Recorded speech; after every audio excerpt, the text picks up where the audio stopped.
Okay, so a little more on the Refugium building. Now we're getting to the fun stuff of what goes inside the Refugium. And this is a favorite topic of mine, which is copepods. I love copepods. I think they're important for you to have happy fish chasing them around the tank, even if you don't keep mandarins. They're good because they get eaten by your carnivorous corals and things like that too. So that's really the main reason I want the Refugium. The macro-algae is great, but I have a pair of mandarin dragonets in my tank, and I only have a 60-gallon tank. I have a very bioactive tank, lots of food and growth and things like that. So there's a fair amount of copepods in there naturally, but you know, want to make sure that supply stays good. So anyways, my favorite copepods are from Algagen, which is not the biggest of companies out there that make this type of product. They're a smaller company here out of the east coast of Florida.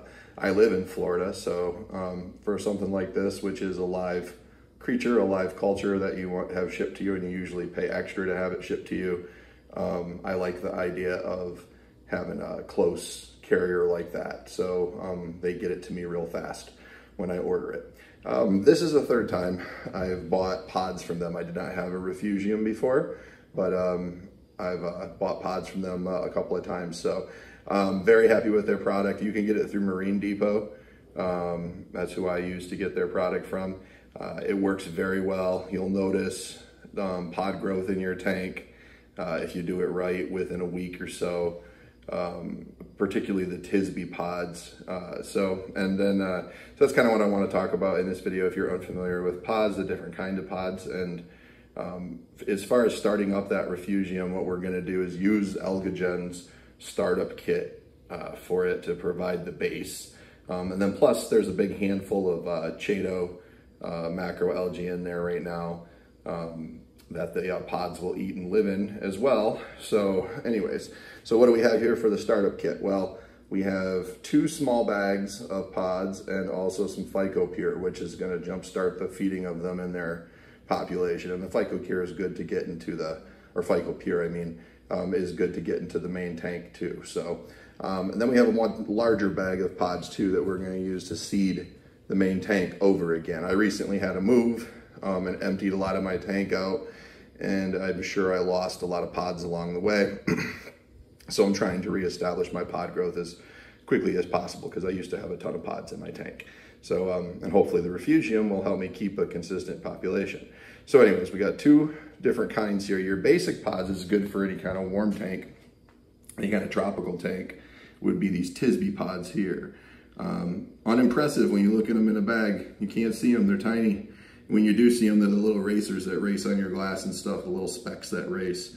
These are actually the best pods for your base. They're nice and small, they're easy for your pod eaters to digest, and they tend to build colonies. So this is the type of pod I recommend. It's the least interesting pod because it's basically just this tiny little basic pod, but they're good survivors, a good base. So that bag is going to go into the Refugium to start the base of Tisbe pods in the Refugium. Also, Algagen has a new type of pod that they are culturing now. Here, this Apocyclops pod. And from what I've read about this pod, I'm excited about it. It's a larger, more nutritious pod. Still small enough to where it's not overly large as a prey item, so it's still hide. And also it is very good at eating detritus. And so obviously we're always interested in that. And so you'll be doing double duty with these pods because these pods will be helping clean your tank and at the same time providing a food source. So this small bag of Apocyclops is going to go into the Refugium along with the Tisbe bag to start it out. And then this larger bag of Apocyclops is going to be slowly let into the main tank with all of the pumps off at night when most of the fish are sleeping, and let that large population get right into the main tank right away. And these 2 smaller populations will start to establish inside the Refugium. And then lastly, we have the Phycopure Reef Blend. So we're just gonna put a good maybe 1/3 of that bottle into the Refugium to start things out.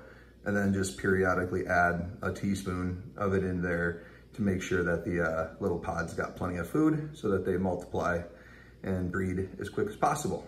So anyway, so this is the video on the pods. If you use the big guys out there, I highly recommend you give Algagen an opportunity, because this is a good company and they make a good product. So, all right, good luck with your pods and refugiums, and I will have one last little video showing the whole thing assembled and how we ended up placing the ad hoc DIY lighting, that cheap $20 light, making it work instead of doing the more expensive attachment that comes with these things normally. So, all right, thank you very much.